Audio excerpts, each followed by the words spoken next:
സൗദിയെയും ഖത്തറിനെയും America പറ്റിച്ചു. നിലവിൽ ഓർമുസിലെ ദുരന്തവുമായിട്ട് ബന്ധപ്പെട്ടുള്ള പ്രാധാന്യമറിയിക്കുന്ന ഒരു റിപ്പോർട്ടാണ് ഇപ്പോൾ പുറത്തു വരുന്നത്.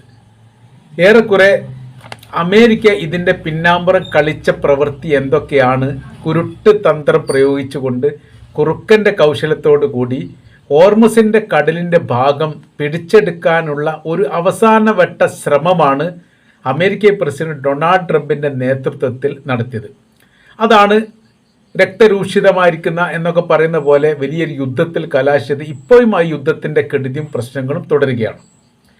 കാര്യം പറയുന്നത് ഇങ്ങനെയാണ്: അമേരിക്ക പിന്നീട് അതോടൊപ്പം തന്നെ പാശ്ചാത്യ രാജ്യങ്ങൾ ചേർന്നുകൊണ്ട് അന്താരാഷ്ട്ര സമുദ്ര സംഘടന IMO എന്ന് പറയുന്നവരും പിന്തുണച്ച ഒരു കടൽപാത എന്നാണ് കപ്പലിലെ കപ്പിത്താന്മാരോട് അമേരിക്ക പറഞ്ഞത്. അത് നമുക്കറിയാം, ഹോർമുസ് കടൽ എന്ന് പറഞ്ഞാൽ രണ്ട് രാജ്യത്തിൻ്റെ അതിർത്തി പങ്കിടുന്ന ഒരു കടൽ ഇടുക്കാണ്. ഒരു ഭാഗം ഒമാനാണ്, ഒരു ഭാഗം ഇറാനാണ്.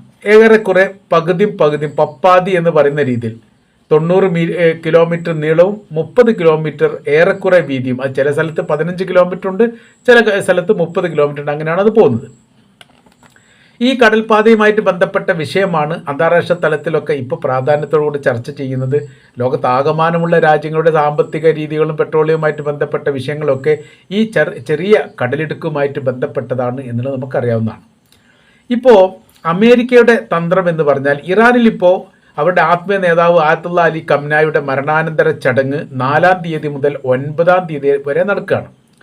അത് അവിടെ ലക്ഷക്കണക്കിനല്ല കോടിക്കണക്കിന് 2 കോടിയിലേറെ ആളുകൾ പങ്കെടുത്തു എന്ന റിപ്പോർട്ടാണ് ഇപ്പോൾ പുറത്തു വരുന്നത്. ലോക ചരിത്രത്തിൽ ആദ്യമായിട്ടാണ് ഒരു മരണാനന്തര ചടങ്ങിൽ ഇത്ര